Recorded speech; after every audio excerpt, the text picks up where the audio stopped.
வணக்கம், இது உங்கள் சிவி ஜோன். ஸோ எல்லாரும் எப்படி இருக்கீங்க? இன்னைக்கு பற்றின பயங்கரமான சுவாரஸ்யமான செம மாசான லாஸ்ட் இந்த சீசன் 7ஓட கிராண்ட் ஃபினாலே நடந்துச்சு. அதில் பார்த்தீங்கன்னா முதலாவதாக எவிக்டப்பட்ட விஷ்ணு பயங்கரமான மாசான முறையில் வெளியேற்றப்பட்டார் அப்படி தான் சொல்லணும்.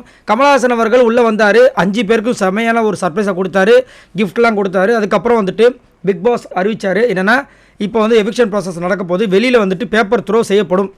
அது நிறைய பேப்பர் இருக்கும், நிறைய மெசேஜஸ் இருக்கும். அதில் ஒரு இதில் யார் எவிக்டட் அப்படின்ற விஷயங்கள் வரும்னு சொல்லிட்டாரு. போட்டால் ஒரு எவ்வளோ குப்பை, அப்படியே குப்பையாக வருது. குப்பைன்னு நினச்சி எடுத்து பார்த்தா அதில் நிறைய மெசேஜ், வாழ்க்கைக்கு தேவையான மெசேஜ், காமெடியான மெசேஜ் எல்லாமே இருக்குது. எல்லோரும் களைச்சி போயிட்டாங்க. கடைசியில் பாருங்கள், இவங்களுக்கு தான் அது கிடைக்கணுன்ற மாதிரி விஷ்ணுவை பிடிக்காத மாயா கையில் ஒரு பேப்பர் கிடைக்கிது. அதில் படித்தோடனே கிடைச்சிருச்சு நியூஸு.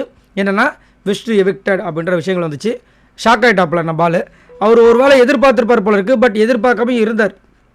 ஏன்னா அதை வந்துட்டு போன வாரம் ஏன்னா 2 நாளுக்கு முன்னாடியே சொன்னார், எனக்கு கிடைக்காதுன்னு நினைக்கிறேன், பட் நீங்கள் 3 பேர் யாராவது ஒருத்தங்க அடிச்சிருங்க, மாயாக்கு மட்டும் இந்த கப்பு போயிடவே கூடாதுன்னு. ஸோ அதே மாதிரி ஃபஸ்ட்டு வந்து நம்ம விஷ்ணு வந்து எவிக்ட் ஆனார். அதே மாதிரி எவிக்ஷன் ஆன டைமில் பார்த்தீங்கன்னா நம்ம பிக் பாஸும் வந்துட்டு நான் சொன்னதெல்லாம் மறந்துடாதீங்க, நல்லா பண்ணுங்கள், ஆல் தி பெஸ்ட்னு சொல்லி எல்லோரும் வந்துட்டு வழி அமைச்சு வச்சாங்க. நம்ம விஷ்ணு எவிக்ட் செய்யப்பட்டார் 5வது பிளேஸோட. ஸோ உங்களோட கருத்தை சொல்லுங்கள் பாய் நண்பர்களே.